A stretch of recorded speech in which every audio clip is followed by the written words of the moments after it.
Good Erev Shabbos, everyone. Erev Shabbos, Parshas Yisro.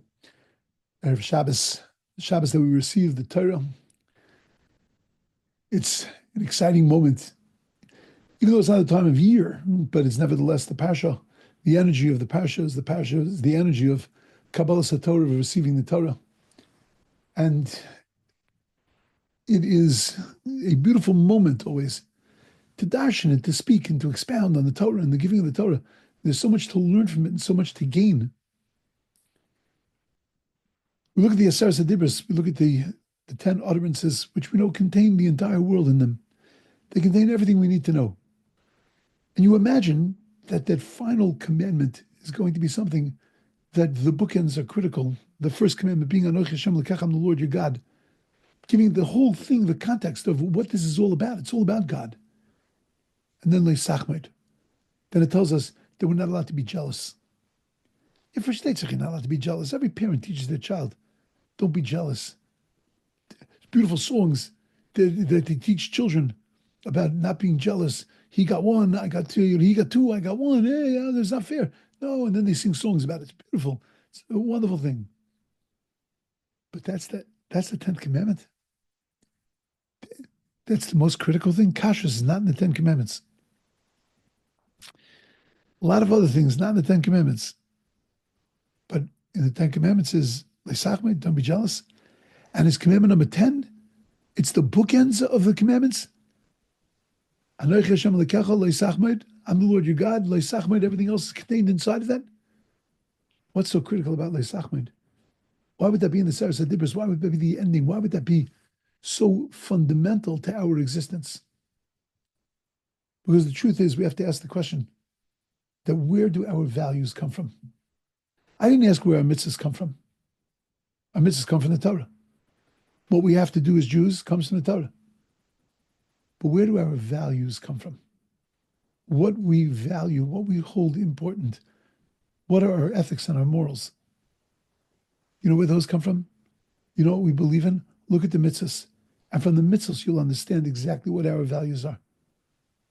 When you take a look at the mitzvah of Leisachmed, of don't be jealous, you understand exactly what a Jew is meant to value.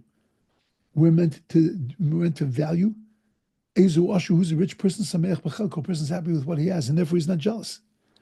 A person who is Mistapik B'muad, a person who's happy with just the small amount that he has.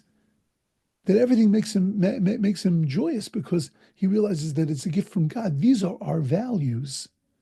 But that comes from the mitzvah of Leisachmed. We despise kinatayv and kavod. We despise jealousy and seeking honor and lusting. And how do we know that? We know that from the mitzvah of Leisachmed.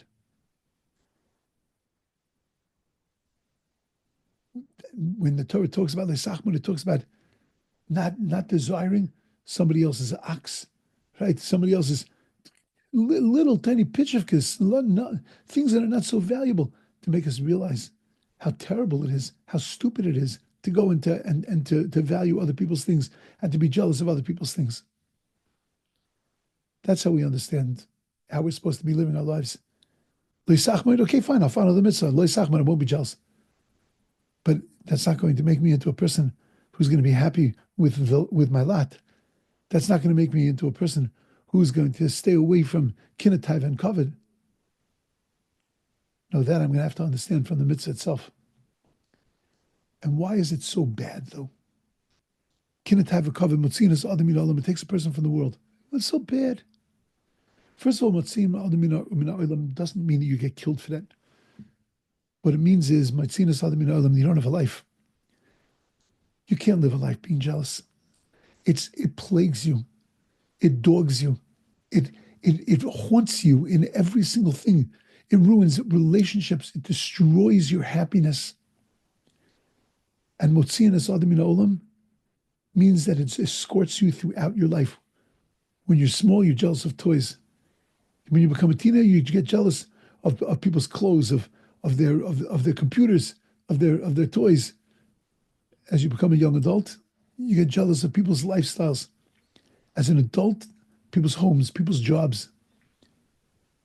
Whatever, you get older than that, you get jealous of people's health. You get people You're jealous of people's retirement plans. It plagues you and it carries you throughout your entire life. You gain nothing from it, and the person who you're jealous of loses nothing. And if that's the case, it's just off. It's just bad behavior and bad values. We know many families that have been ripped apart by jealousy. Korach himself destroyed himself and his family because of his jealousy.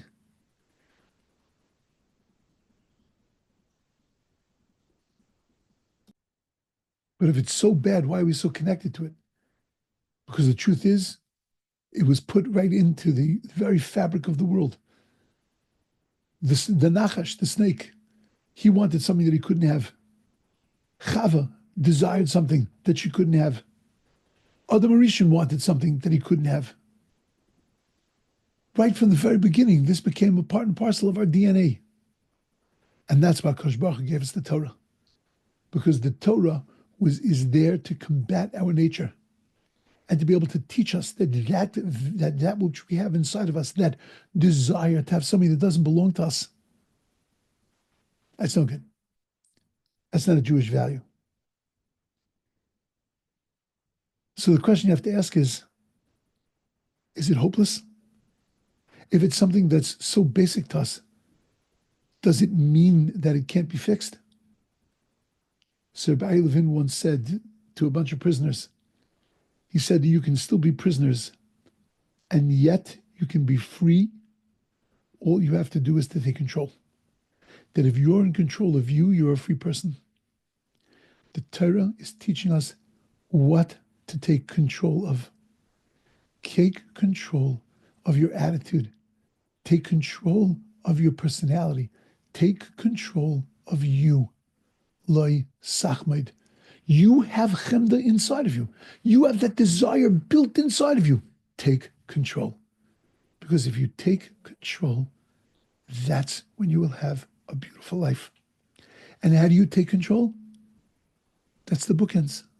Anochi Hashem Elokecha, le'sachmaid.